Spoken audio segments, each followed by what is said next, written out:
Great. Well, it's Tuesday the 15th of March, and what can I say about today? Well, it's been an interesting day, which we'll go on to in a short while, in a concise version, hopefully. When we first started off the quest, it always seems the same way, that we started on around about the 28th of February, well, just before then actually, and as you well know, and basically it feels like you've got an eternity ahead of you. But before you know it, the quest is complete and you start planning for the next quest. I think what I'm trying to say there is that it's all about time and concept of time. And that's what the quests are also about as well. It's about ducking in and out of time. It's about living the history, living the realities of those people in days gone by, those buildings in days gone by, and most importantly, I guess, spirituality in days gone by. And I think that's where we've lost a lot of that over the centuries, over the millennia. We've certainly lost the sense of spirituality. We've lost a sense of connectedness, I think, without sounding too sort of cute on the situation, really. But needless to say, we were on the Orkney Islands, as you know from our previous video. From there, we headed down back onto the mainland. Which was a really smooth journey actually on the ferries, which was lovely. We then headed down to Argyll and Bute, and we stayed at a place called Red Hill Cottage, which was sort of nearish to a place called Oban, O-B-A-N for November. Now Oban, much to my surprise, is quite a lively place, really bustling, and we didn't spend a great deal of time there because our journeying, as it were, was to get to the Isle of Mull, to which we succeeded.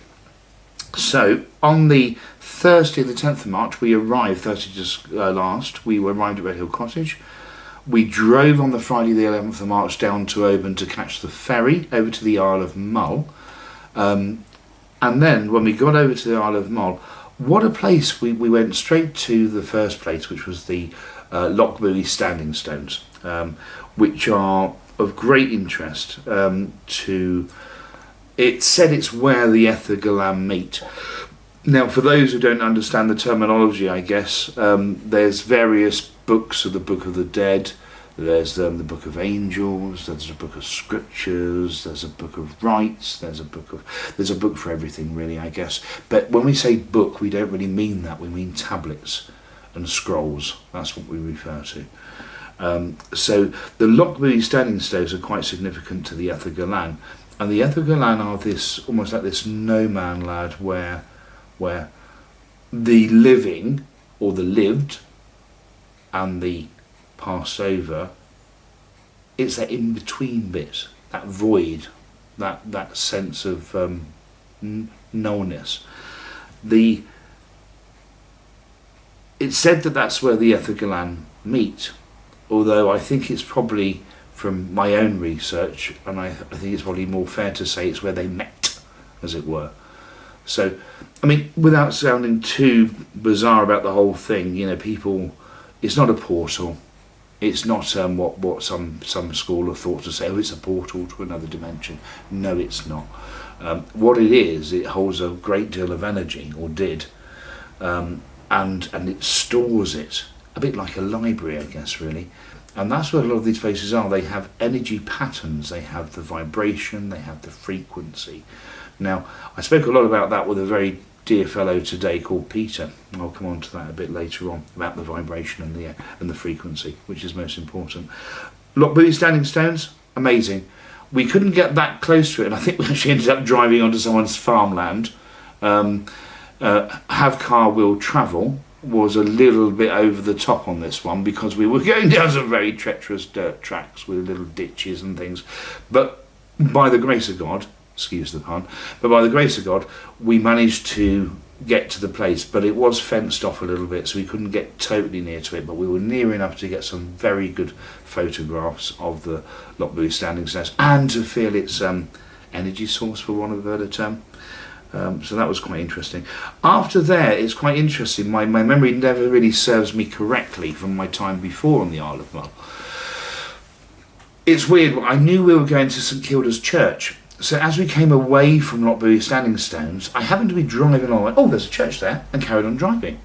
So my sixth sense, my sort of subconscious said, oh, hang on, stop, here's St Kilda's church. But for some reason I kept on driving. So we hummed and hawed, and thank goodness we turned around and went back. And there we were met by the most beautiful church that I've seen. It's almost set in some kind of, in my mind, it's like a very quaint small version of a great medieval palace. Because it's got the shields and it's got the chivalry within it. It is said to be a place of greatness, and that certainly is true in many respects. There's a couple of items in the church which are of particular interest to me, and one of them would be the most simplistic shield. Often we find in churches the most glamorous glitz and glamour objects that we can possibly see. They're to take you away from the most obvious item, which is the most simplest, the most plainest. And so it's often what we call hidden in plain sight, and we've all come across that in everyday life, that you think, oh my God, where did I put my glasses, or where did I put my keys? And to be honest, they were there all the time. For some reason, because they were there, you didn't register they were there. You were hunting the house high and low, trying to find these damn keys, and there you were. So it's about stating the obvious that becomes the unobvious. In other words, hidden in plain sight. That's the best way of describing it. So the shield is quite significant. On the outside of St Kilda, a church itself on the Alamo, we've actually got a nice little sort of grounds area. There is a boulder there that's a boulder of time, which is quite interesting. I call it a boulder because that's probably the only way I can describe it from the translation of Sumerian to modern day English. So I had to just call it a boulder because there's not really a translation that brings that in. So it was interesting. You can, again, it depends on what you believe, what you feel. I think if you can feel something, you can see something, or you can hear something, or you can sense something, or even touch something. If you feel something, then it's real. It's got to be, isn't it?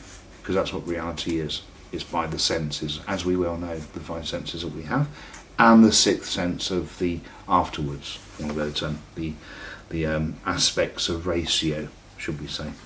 So that was St Kilda's Church, which was lovely. We then went on to Pentagon Chapel. Now, it's interesting, there's an old piece of writing that many people won't be aware of. It's not in public domain. In fact, it's known right at this point in time, it's now going to be in public domain. So the phraseology used for Pentagon Chapel is, on the sunrise of the Day of Judgment, Pentagon will rise up from its roots. So, on the sunrise of the Day of Judgment, Pentagon will rise up from its roots. That's Pentagon Chapel. So, what does that mean? I've got my own ideas about what it means, but I guess that's for you to work out and to wonder, and me to think that I know. It's a wonderful little derelict chapel. The only sad thing is that right next door to it, hey, it's land, isn't it? They decided to put a little pitch fee camping and caravan site, which was once the old graveyards, really. So that's quite interesting, isn't it? That you can be having your camping holiday on top of a graveyard, really. I suppose to some that might appeal, but to others it might not be so pleasant, really. But again, it comes back to that stage that everything is time, isn't it? We put these headstones on, we put graves in, we go and sob at the grave of our relatives, perhaps, or laugh sometimes, I guess. But the fact remains is that once an element of a portion of time has dispersed, a portion of time has gone, those stones decay, they get smashed out, and something else goes on top of them. Quite simple. So everything is only minuscule in the sense of the universe. Everything's only minuscule. And I think that's what Pentagon illustrates, that time will always win. The ebbs and flows of energy will always win. We have a very interesting standing stone in there, as it were, for want of a better term, inside the actual Pentagon Chapel itself. Now, I can't really say too much about that, I'm afraid. But what I can say, it's of great interest to me. It's of great interest to probably other researchers, I guess. It's certainly of interest to anyone that's seeking or researching the Grail itself, dare I say. So Pentagon there has a great deal. You must really go before it's no longer there, really, I guess. But if we believe what Scripture wrote, if we believe what those scrolls said about Pentagon will rise up from its roots, if we believe those words, then perhaps it will survive later on a climate change, dare I say, or some other catastrophe on its midst. So the Isle of Mull as a whole was a very interesting island. It's quite small. It's not as vibrant, it's not as lively as, say, Orkney Islands, that has its two main towns. It only really has Craignoir, which is the main town on the island, but it also has another little town which is more for residential. So you can see the main vocations on the island is obviously livestock, agricultural farming for crop, and obviously anything else that people need who are there. So it is a sort of tourist place, but I can't imagine that it gets many tourists, especially sadly in these COVID/war times. So that was very good. We left the Isle of Mull, went back to Red Hill Cottage, and the following morning on the Saturday, we travelled to St Columba Church. Now, originally, I'd always try and email ahead and say, we're popping to the church, is God open today? I don't say is God open today, but I sort of impress upon the words, I do hope the church is open. Why are our churches closed? I don't get it. I really don't get it. I understand that there might be one or two priests or vicars or ministers, whatever label they're applied, depending on the type of denomination of Christianity or professed Christianity that they profess that say they are. But at what point did it become acceptable to close these church doors and not allow sanctuary to people, which is what the whole reason and why they were built in the first place? To provide shelter, sanctuary, security, teaching and love. They're the main things. And it doesn't provide that if the doors are closed. Yeah, I understand thieving. We've talked about that many times. I've talked about that many times. I understand that. But for God's sake, if you leave your church doors open, apply some CCTV, have it on a live stream feed 24/7, there's no harm with that. No one's going to go and steal from the church.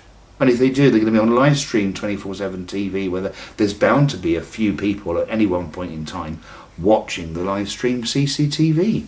So just do that.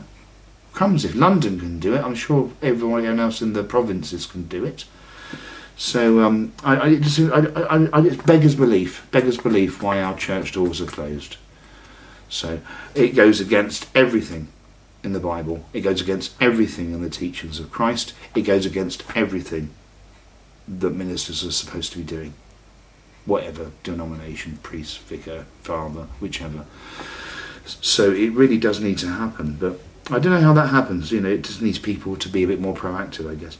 But we got to St Columba Church, and by the grace of God, I was advised there was no one available to open the doors to God that day.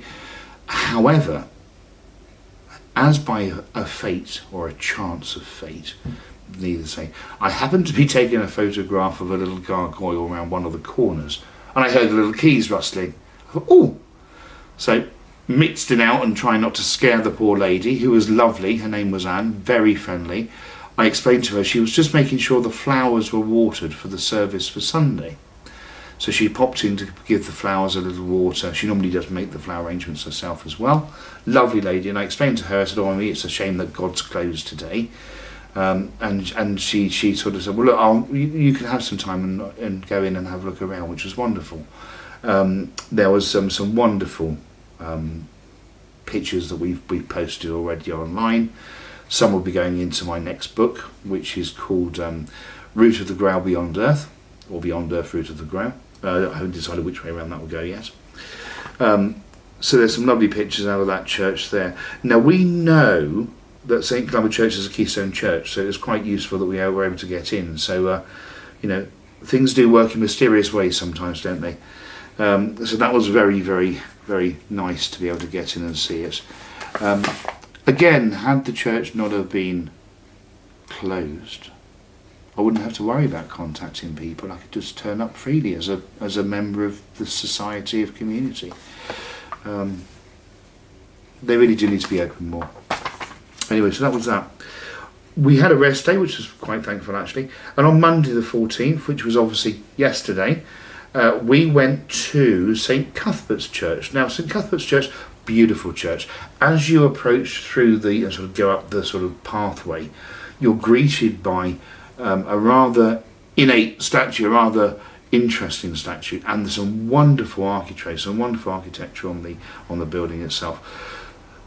I understand that was closed for health and safety, which is perfectly acceptable, because they had all the scaffolding around and the builders were doing some repointing on the tower and securing different things inside the building to make it safe for people to start going back there again. So I understand that, and I think that's perfectly acceptable. St. Cuthberts Church is very interesting to one of my 25th great-grandfathers, Uhtred Fitzmordred of Raby Castle.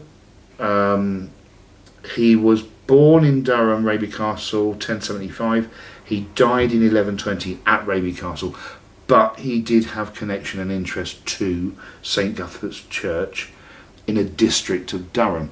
So that was quite interesting. It was also nice to find a little grave of the Clark surname. Now the Clark surname is also aligned within the Nevilles, the Clarks, the Fordhams, blah blah blah, moving forward. The Clarks sometimes use an E, sometimes didn't use an E when surnames were created, so it's quite interesting to see that St. Cuthbert's yesterday. And that brings us on to the last church really, which is probably the most profound. I spoke to a delightful chap today when we got down to Nottingham.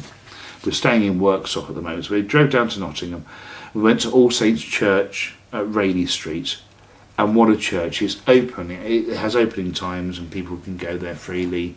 And we met a very nice chap there today, as I said earlier on, called Peter. Had a great conversation with him. Now, All Saints Church is also a Keystone church, and it's just amazing inside. Do you know, often I wonder, when we look at these churches, we go and look at a castle and we pay whatever trust it is or whatever, Natural England, whatever, we pay to go into those places to see a few walls and a few brickworks. And yes, they have their significance in history. However, I truly believe you see much more history and you see much more vibrancy in a church, because that's what they are. They're a library. They just seal themselves off in that, like a time capsule, unless they've been ruined by people ripping things off the walls and replastering and trying to make it look modern. But they do seem to hold themselves as a time capsule, so they are a library within themselves. You see much more, I believe, by going to churches or certain churches or cathedrals than you do by going to all these other monumental places or professed monumental places. Yes, they have a point in time, but we're looking a bit more beyond that mundane world. We're looking more at a spiritual level, and what we're looking for regards to vibration and frequency, the two key components of existence. So, and I believe you get that much more in churches. All Saints Church, again, amazing church, some very interesting points in there. Up towards what I call the high altar, there was 6 shields, 3 on the left, 3 on the right, or whichever way you're directing, 3 shields each side, all wooden origin, also all made out of wood. Fairly original to the building when it was actually established, or renovated, for want of a better term. And it's got a lot of, I hate to use the word Masonic, because which came first, the chicken or the egg, but there's a lot of Masonic embolism or emblematical items within that particular area of the church. There are some interesting windows there as well, some stained windows. And again, obviously, if you get a chance to look at any photographs from All Saints Church in Nottingham, in Rayleigh Street, have a look at how the salutes are, what the Jesus is doing in different pictures. As we know, they tell stories. So they give us a message, which is quite nice. The diocese itself also covers St Peter's Church in the diocese. We didn't go there today because it wasn't, I wouldn't say not relevant, that wouldn't be fair to say that. It just wasn't significant to the particular research that we're doing and undertaking. So All Saints is the baby, is the icing on the cake really, and it certainly proved that today. So all in all, we've had a very interesting quest. We've seen some wonderful places, we've met some wonderful people, we've met some interesting characters along the way. It's been a bit of a bitzer, sort of like a pick and match. And sometimes I think that's great because it lets you know that you're alive, and that's what's really important, just to know that you're alive really. And to see these churches for what they really are in a very positive light, and try to break that silly mundane wheel where one person professes to know everything there is about God. Because how dare they? No one knows. We all have these assumptions about what we think God is, who we think God is. Do we worship him? Are we his servants? You know, who gives anyone the right to go up? Oh, they did a degree. They studied religion. Whoop. Big whoop. I might get a more fascinating conversation from a poor tramp on the street. What matters is the people that go to these churches. And that's what raises the energy. Yes, they can have a guide, an elder, and I always think that's the best title to have for any church ministerial role, is there should be a church elder. Not a priest, not a vicar, not a father. They're not your father, so why call them father?